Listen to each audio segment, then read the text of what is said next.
Your Excellency, Your Excellency, Prime Minister Kishida, distinguished delegates, good evening.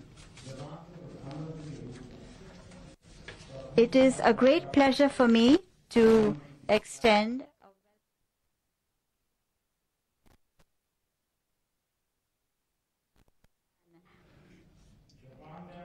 I express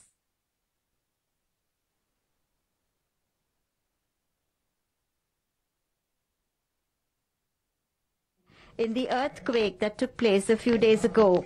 Friends, Prime Minister Kishida has been an old friend of India. As Foreign Minister, he has visited India several times, and I have had the opportunity to exchange views with him.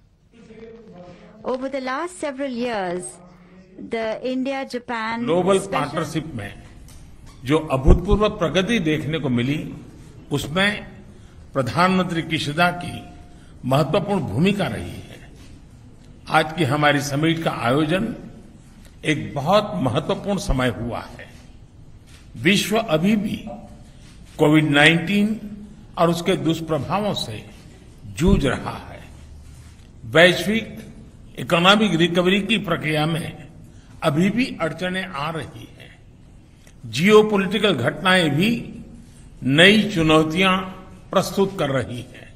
इस संदर्भ में Bharat Japan partnership को और गहन करना सिर्फ दोनों देशों के लिए ही महत्वपूर्ण नहीं है, इससे इंडो पैसिफिक क्षेत्र और पूरे विश्व के स्तर पर भी पीस, प्रॉस्पेरिटी और स्टेबिलिटी को प्रोत्साहन मिलेगा। हमारा आपसी विश्वास, हमारे सिविलाइजेशनल टाइज, डेमोक्रेसी, फ्रीडम और रूल ऑफ लॉ जैसे हमारे साझा मूल्य हमारे संबंधों के मूल में है, उन्हें शक्ति प्रदान करते हैं। आज की हमारी चर्चा ने हमारे आपसी सहयोग को नई ऊंचाइयों तक ले जाने का मार्ग प्रशस्त किया है। हमने द्विपक्षीय मुद्दों के अलावा कई क्षेत्रीय और वैश्विक मुद्दों पर विचारों का आदान प्रदान किया। हमने यूनाइटेड नेशंस और अन्य अंतर्राष्ट्रीय मंचों पर भी अपना समन्वय बढ़ाने का निर्णय लिया। फ्रेंड्स, भारत जापान आर्थिक पार्टनरशिप में पिछले कई वर्षों में अभूतपूर्व प्रगति हुई है। दोनों देशों के बिजनेसेस में जबरदस्त विश्वास है, उत्साह है। जापान भारत में सबसे बड़े इन्वेस्टर्स में से एक विश्वस्त साथी है। डेडिकेटेड फ्रेट कॉरिडोर और Mumbai Ahmedabad high speed rail जैसे हमारे फ्लैगशिप प्रोजेक्ट्स में जापान का सहयोग उल्लेखनीय रहा है। हम इस योगदान के लिए बहुत बहुत आभारी हैं। Mumbai Ahmedabad high speed rail project में अच्छी प्रगति हो रही है। दोनों देश इस पर वन टीम वन प्रोजेक्ट की अप्रोच के साथ काम कर रहे हैं। यह प्रोजेक्ट भारत जापान पार्टनरशिप का एक बेहतरीन उदाहरण है। मुझे प्रसन्नता है कि हमने 2014 में निर्धारित 3.5 ट्रिलियन जापानीज येन का इन्वेस्टमेंट टारगेट पार कर लिया गया। अब हम अपने महत्वाकांक्षाओं को और बढ़ाने का निर्णय लिया है और आने वाले 5 वर्षों में 5 ट्रिलियन येन, 5 ट्रिलियन येन मतलब करीब 3,20,000 करोड़ रुपए का नया टारगेट तय किया है। आप सभी जानते हैं कि पिछले कुछ सालों में भारत ने व्यापक आर्थिक रिफॉर्म अपनाए हैं और ईज ऑफ डूइंग बिजनेस में बड़ी छलांग लगाई है।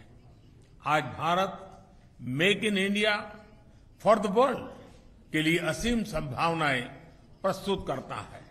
इस संदर्भ में जापानीज कंपनीज बहुत समय से एक प्रकार से हमारी ब्रांड एम्बेसडर्स रही है। हमारे बीच टेक्नोलॉजी और इनोवेशन सेक्टर्स में पार्टनरशिप में नए आयाम जुड़ रहे हैं। हम जापानी कंपनीज को भारत में अनुकूल माहौल उपलब्ध कराने के लिए प्रतिबद्ध हैं। आज लॉन्च किया गया India Japan industrial competitiveness partnership roadmap इसके लिए एक कारगर मैकेनिज्म सिद्ध होगा। जापान के साथ हमारी स्किल्स पार्टनरशिप भी इस दिशा में कारगर भूमिका निभाएगी। फ्रेंड्स, भारत और जापान दोनों ही सिक्योर, ट्रस्टेड, प्रिडिक्टेबल और स्टेबल एनर्जी सप्लाई के महत्व को समझते हैं। ये सस्टेनेबल इकोनॉमिक ग्रोथ के लिए, उस लक्ष्य को पाने और क्लाइमेट चेंज की समस्या से निपटने के लिए बहुत ही अनिवार्य है। हमारी क्लीन एनर्जी पार्टनरशिप इस दिशा में लिया गया एक निर्णायक कदम साबित होगा। कई अन्य महत्वपूर्ण बिंदुओं पर भी आज हमारे बीच सहमति बनी है, घोषणाएं हुई हैं। प्रधानमंत्री किशिदा की यह यात्रा Bharat Japan special strategic and global partnership में नए आयाम जोड़ने में सफल रही है। मैं एक बार फिर प्रधानमंत्री किशिदा और उनके डेलीगेशन का भारत में बहुत बहुत स्वागत करता हूं। धन्यवाद। Thank you sir.